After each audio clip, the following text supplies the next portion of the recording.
मेरी प्रेम कहानी के ऊपर पूरी नॉवेल आ रही है मेरी, बहुत जल्दी नेक्स्ट मंथ ही। मेरा पूरा प्लान है कि उसको मैं मोदी जी के हाथों से खुलवाना चाहती हूँ। जो उसका इनॉग्रेशन रहेगा मैं मोदी जी के हाथों से या तो फिर अमिताभ बच्चन जी के हाथों से मैं उसका इनॉग्रेशन करवाना चाहूँगी। और से आप चुनाव भी लड़े, तो अभी पार्टी का स्टेटस क्या है और उसकी वाट चाल कैसी चल रही है? अभी मैंने जो पार्टी खोली उसका नाम स्वराज्य शक्ति सेना है और अभी तक मैंने उससे कोई इलेक्शन में मैं खड़ी नहीं हुई हूँ चुनाव में। अभी आने वाले चुनाव में मैं खड़े होंगी। और दूसरी बात कि अभी जो आने वाले चुनाव हैं उसमें मैं अपने सारे उम्मीदवार देने वाली हूँ, चाहे वो जिला परिषद हो, पंचायत समिति हो, नगर पालिका हो, सब जगह। अच्छा, तो कोल्हापुर में आप चुनाव लड़ने वाले थे? नहीं, कोल्हापुर में मैंने उत्तर कोल्हापुर में मैं खड़ी हुई थी अपक्ष उम्मीदवार बोल के 2022 में। पर उसका उद्देश्य मेरा एक ही था कि जो मेरे पति मेरे को करुणा शर्मा सिद्ध करने पे तुले हुए हैं मीडिया को पैसा खिला खिला के, तो वो ना होके मेरा जो सिर्फ नाम वैध हो जाए वहां। तो मैंने जो फॉर्म भरा था तो वहां पे मेरा पर्चा जो है करुणा धनंजय मुंडे के नाम से वैध हो गया था। तो पूरे महाराष्ट्र को मालूम पड़ गया कि मैं करुणा शर्मा नहीं करुणा धनंजय मुंडे हूँ। इस उम्मीद से मैंने वो फॉर्म भरा था, बाकी और कोई जीतने की उम्मीद से नहीं भरा था मैंने। अभी आज आप पार्टी के कितने मेंबर्स है और कहाँ कहाँ पार्टी है? पूरे महाराष्ट्र में पार्टी है आपकी? अभी मैंने ये पार्टी जो खोली, अभी आपको मालूम है कि मेरा 3-4 महीने पहले ही मेरा रजिस्ट्रेशन आया है। तो पूरे महाराष्ट्र तक तो मैं नहीं पहुंच पाई हूँ, पर हाँ पिछले 1 साल से मैं भीड़ में बैठ के बहुत दिन रात एक करके 24x7 मेरा बहुत अच्छे से काम चालू है। भीड़ वासी मेरे से बहुत खुश हैं। मैंने ग्राम पंचायत भी लड़वाई थी, तो 16-17 ग्राम पंचायत मेरा नाम लगा के मेरे फोटो लगा के लोग खड़े हुए थे। मैंने उनका प्रचार भी किया था ग्राउंड लेवल पे जाके, और उसमें से 5 एक ग्राम पंचायत हमारी जीत के भी आई। और अभी जो आने वाले चुनाव हैं उसमें मेरा एक ही सोचना है कि घरानेशाही खत्म होना चाहिए और नए लोगों को संधि देके मुझे राजकारण में आगे लाना है। तो आप भी तो घरानेशाही का एक भाग है। मैं घरानेशाही का एक भाग थी, पर जब तक मैं अपने पति के साथ थी। पर मुझे घरानेशाही में से ऐसे काट के फेंक दिया है जैसे कोई सड़ा हुआ हाथ हो। इसलिए मैं अब घरानेशाही, गंदगी साफ करनी है तो गंदगी में तो उतरना ही पड़ेगा। और आज जब मेरे हस्बैंड ने मुझे इतनी गंदी दुनिया में इस उम्र में छोड़ दिया है ना, कि मतलब जा तू मर की जी, मेरे को कोई मतलब नहीं उससे, तू मेरी थी भी कि नहीं, मतलब वो ऐसे रिएक्ट करता है आज की तारीख में मेरे से कि मैं उसकी जिंदगी में जिस औरत के साथ आपने 2 बच्चे पैदा करे और जो कंधे से कंधा मिला के आपको मंत्री बनाने में तत्पर रही, तन मन धन से मैंने अपने पति को मंत्री बनाने में लगाया। आज 60-70 करोड़ की प्रॉपर्टी में धनंजय मुंडे के लिए बेच चुकी हूँ उसको मंत्री बनाने के लिए। और ऐसी औरत को तपस्या, ऐसी 3 बजे से लेकर रात को 11-11 बजे तक मैं तपस्या करती थी, क्योंकि कहते हैं जो धन से नहीं होता वो योग बल से तपस्या से होता है। तो तन मन धन पूरा सब कुछ डेडिकेटेडली लगा के पति को मंत्री बनाया, और मंत्री बनते से ही मुझे ऐसे छोड़ दिया जैसे मैं कभी उसके जीवन में थी ही नहीं। पर उनका कहना ऐसा है कि आपको उन्होंने मुंबई में फ्लैट दिया है। फ्लैट दिया है, पर आज 26 साल में एक फ्लैट दिया है, और फ्लैट देने के बाद आज उस पर कर्जा है 2.5 करोड़ का। 2.5 करोड़ का कर्जा है। उसके अलावा उसमें मेरा भी पैसा है, सिर्फ धनंजय मुंडे का पैसा नहीं है। मैं खुद अर्निंग पर्सन हूँ। मैंने धनंजय मुंडे की रोटी नहीं खाई है, उसको खिलाई है, क्योंकि मैं खुद एक स्वाभिमानी औरत हूँ, खुददार औरत हूँ। बाप ना होने की वजह से माँ के साथ बचपन से मैं काम करती हूँ, इसलिए मैं पति के साथ भी शुरू से काम करती हूँ। मेरे पास पूरा मेरा ट्रैक रिकॉर्ड है इनकम टैक्स का। आपके भाई को भी उन्होंने मदद किया, उनका कहना कुछ है। मदद नहीं करी है, फूटी कोड़ी की मदद नहीं करी। मेरे घर वाले इतने खुददार हैं कि धनंजय मुंडे का आज तक पानी भी नहीं पिया है। धनंजय मुंडे ने हमारे टुकड़े खाए हैं, पर मेरे घर के लोगों ने कभी उसका खाना नहीं खाया आज तक कभी उसका खाना भी नहीं खाया। 1 बार 2 बार होटल में खाया होगा, कभी पार्टी में बुलाया, मंत्री बने थे, JW कोर्टयार्ड बम्बई में पार्टी दी थी, 600 लोग आए थे, उसमें भले खाया होगा तो उसके पैसे का खाया होगा मेरे घर के लोगों ने, बाकी नहीं तो कभी उसके घर पे जाके उसके पैसे का खाना नहीं खाया मेरे भाई ने। मेरा भाई एक स्वाभिमानी व्यक्ति है, और आज भी जाके मीडिया ले जाके आप कैमरा ले जाके जाइए और मेरे भाई की परिस्थिति देखिए। और धनंजय मुंडे ऐसा व्यक्ति है जो लोगों का खाता है, अपनी खुद की बीवी की सारी प्रॉपर्टी बिकवा के बैठ चुका है वो, तो वो क्या मेरे भाई को खिलाएगा और देगा मेरे भाई को। क्या आपके प्रेम कहानी के ऊपर बुक आ रहा है? मेरी प्रेम कहानी के ऊपर पूरी नॉवेल आ रही है मेरी, बहुत जल्दी नेक्स्ट मंथ ही।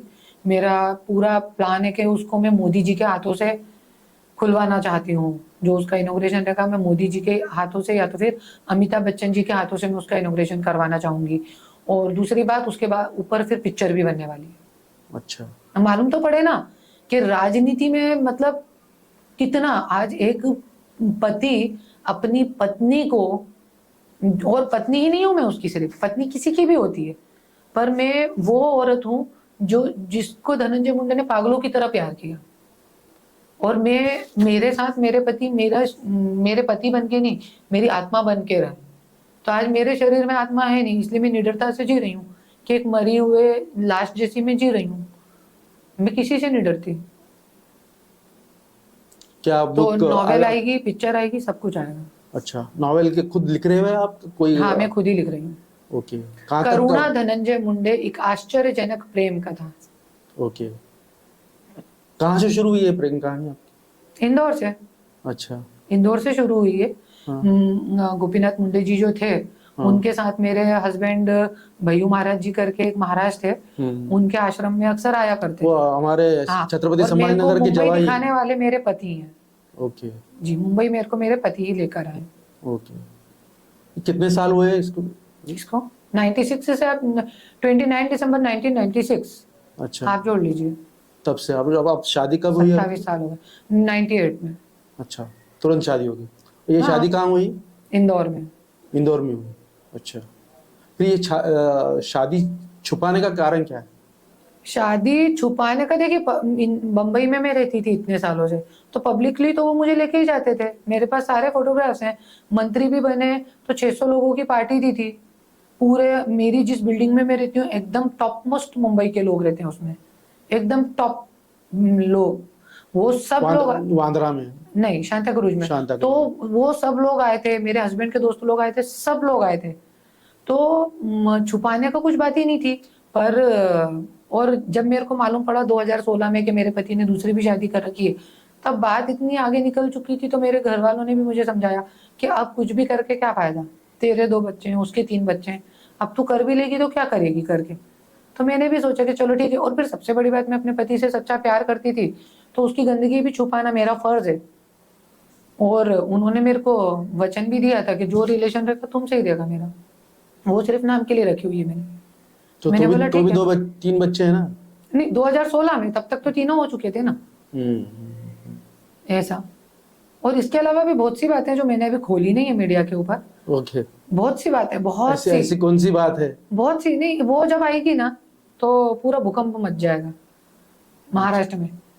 और मैं नहीं चाहती हूँ, पर अभी जो मेरा मुद्दा चल रहा है, क्योंकि एक मेरे भी माइंड की एक कैपेसिटी है, तो मैं भी वो सब मुद्दे नहीं निकालना चाहती हूँ। हाँ, पर मुझे ज्यादा छेड़ा गया तो मैं किसी को नहीं छोड़ने वाली, किसी को नहीं, मतलब किसी को नहीं।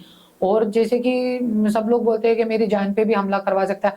अभी 2 दिन पहले भी मेरे बच्चों को धमकी दी कि लड़ाई बढ़ानी है, मतलब मैं उसके गुंडे पे केस ना करूं इसके लिए। तो मेरे हस्बैंड ने वार्निंग दी मेरे बच्चों को कि मम्मी से पूछ लो लड़ाई बढ़ानी है कि घटानी है। तो मैंने बोला लड़ाई और ज्यादा बढ़ानी है।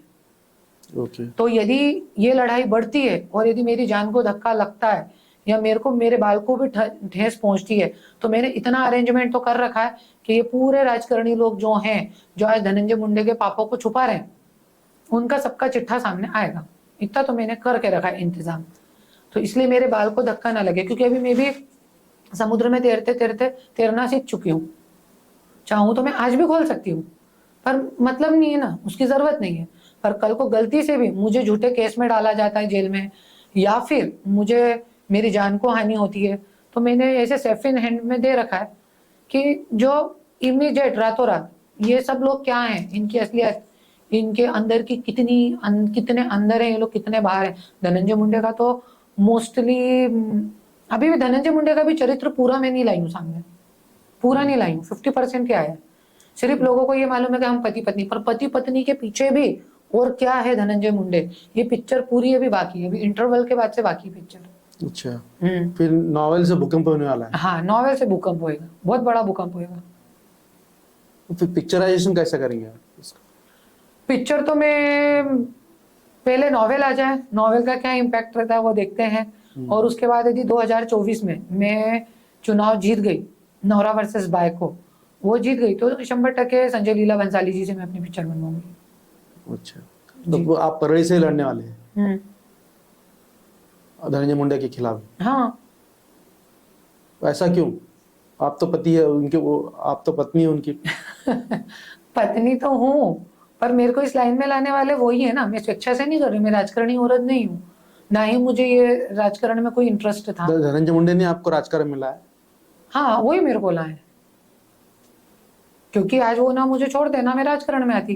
क्योंकि मैं तो इतनी सादी औरत थी कि 2 वक्त की रोटी खा के, ये अच्छे कपड़े भी मैं आज पहन के बैठी हूँ, नहीं तो गाउन जो अपने घर में होते हैं नाइटीज महिलाओं की, वो ही कपड़ों में जिंदगी पूरी मैंने निकाल दी। बस पति के साथ पूरा वर्ल्ड मेरे हस्बैंड ने मुझे घुमाया है, तो पति के साथ कभी कहीं जाती थी तो वही तैयार हो के मैं घूमती थी, नहीं तो ऐसी शादीशुदी घर में बैठी रहती थी। और अभी राजकारण में मुझे वही, उन्होंने धक्का नहीं देते मुझे, तो मेरे को क्या पड़ी, क्या राजकारण। मैंने आज तक कभी किसी नेता के साथ फोटो भी नहीं खिंचवाई थी, अभी खिंचवाना पड़ती है क्योंकि मैं खुद राजकारण में हूँ। पर पहले जब तक मैं राजकारण में नहीं थी तो मैंने कभी किसी के साथ फोटो नहीं खिंचवाई, क्योंकि मेरा चॉइस ही नहीं है वो। पर आज आपको इलेक्शन लड़ना पड़ रही है अन्याय के खिलाफ। अन्याय के खिलाफ, क्योंकि देखिए मैं एक ही बात सोचती हूँ कि यदि मैं जीती तो मैं, मेरे जैसी कई महिलाएं हैं जिनके ऊपर, जैसे मैं एक अकेली नहीं हूँ। अभी एक मेरे पास एक लड़की आई है, एक एमएलए है, मैं उसका नाम डिस्क्लोज नहीं करूंगी, वो यदि इंटरव्यू देखेगा तो समझ जाएगा। पर उसने वो लड़की को शोषण हॉस्पिटल के पूना का, उसके मुर्दा घर में रखा था 18 घंटे। ओह, सोचिए आप, किस लिए कि वो केस वापस ले ले। सोच सकते हैं आप, जेल तो फिर भी अच्छी जगह रहती है, पर शोषण हॉस्पिटल के मुर्दा घर में रात को 18 घंटे कोई लड़की रहती है। और इतना ही नहीं, उसको जब बाहर निकाला तो गंजा करके निकाला।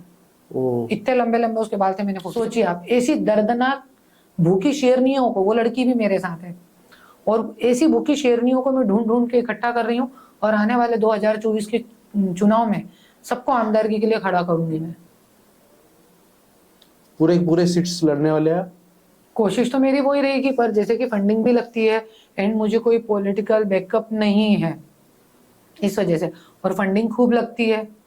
तो मैं आज अपना जितना भी मेरा घर है, सब है, ज्वेलरी है, वो सब बेच के मैं जितना लगा सकती हूँ, तो उतने आमदार तो मैं खड़े करूंगी ही करूंगी, क्योंकि ये लड़ाई में मैं पीछे तो हटने वाली हूँ नहीं किसी हालत में।